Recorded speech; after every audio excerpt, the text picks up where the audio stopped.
Vendredi 3 juin 2022, réflexion avancée.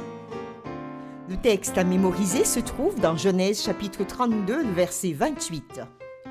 Il dit encore, « Ton nom ne sera plus Jacob, mais tu seras appelé Israël, car tu as lutté avec Dieu et avec des hommes, et tu as été vainqueur. » Cette semaine encore, nous sommes partis en voyage avec Jacob.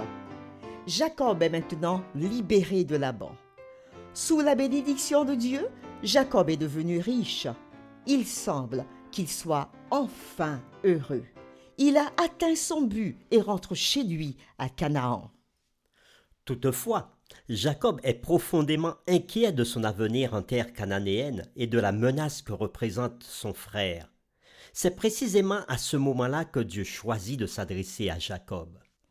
Cette confrontation extraordinaire va radicalement changer le caractère de Jacob. Par conséquent, le nom de Jacob est changé en Israël.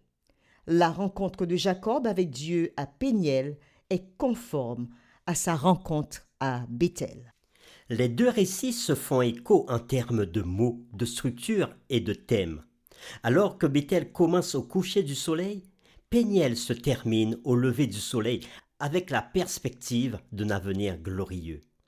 Après une nuit de lutte, Jacob émerge de sa rencontre avec une bénédiction et un nouveau nom. Il a une rencontre personnelle avec le Dieu d'amour et il a survécu. À son tour, Jacob est capable de regarder le visage de l'ennemi, son frère Ésaü, avec humilité et amour. Puis, nous avons vu que Jacob se tourne vers sa famille et affronte son iniquité. Le viol de Dinah et les meurtres commis par ses fils, et enfin l'idolâtrie qui régnait encore dans sa maison. Pour aller plus loin, nous nous arrêterons sur 2 points.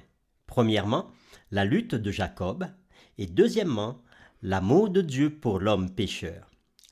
Afin de se remémorer les événements, lisons Genèse chapitre 32, les versets 25 à 31.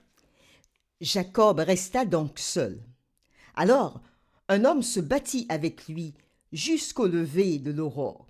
Voyant qu'il ne pouvait l'emporter sur lui, il le frappa à l'intérieur de la cuisse, et l'intérieur de la cuisse de Jacob se démit pendant qu'il se battait avec lui.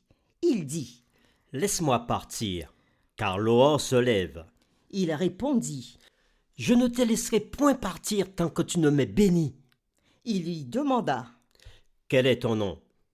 Il répondit, « Jacob. » Il reprit, « On ne te nommera plus Jacob, mais Israël, car tu as lutté avec Dieu et avec des hommes, et tu l'as emporté. » Jacob lui demanda, « Je t'en prie, dis-moi ton nom. » Il répondit, « Pourquoi demandes-tu mon nom ?»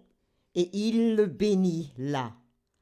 Jacob appela ce lieu du nom de Péniel, qui signifie face de Dieu, car dit-il, j'ai vu Dieu face à face, et j'ai eu la vie sauve. Le soleil se levait lorsqu'il passa Péniel. Jacob boitait à cause de sa cuisse. Et lisons maintenant Jérémie chapitre 30, versets 5 à 7, afin de comprendre la signification spirituelle de cette histoire. Ainsi parle l'Éternel.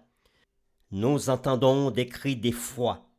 C'est l'épouvante, ce n'est pas la paix. Informez-vous et regardez si un mal enfante. Pourquoi vois-je des hommes les mains sur les reins, comme une femme au travail? Pourquoi tous les visages sont-ils devenus pâles? Malheur, car ce jour est grand. Il n'y en a point eu de semblable. C'est un temps d'angoisse pour Jacob, mais il en sera délivré.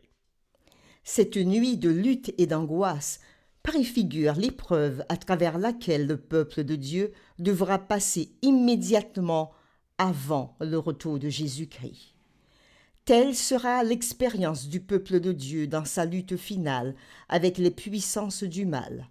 Dieu éprouvera sa foi, sa persévérance et sa confiance en lui. De son côté, Satan tentera de terrifier les fidèles à la pensée que leur situation est désespérée et que leurs péchés sont trop hideux pour être pardonnés. Le sentiment de leur faiblesse sera si vif que, par moments, leur espoir sombrera.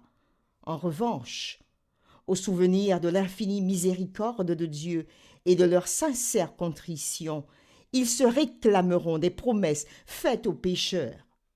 Leurs prières ne seront pas immédiatement exaucées, mais leur foi ne faiblira point.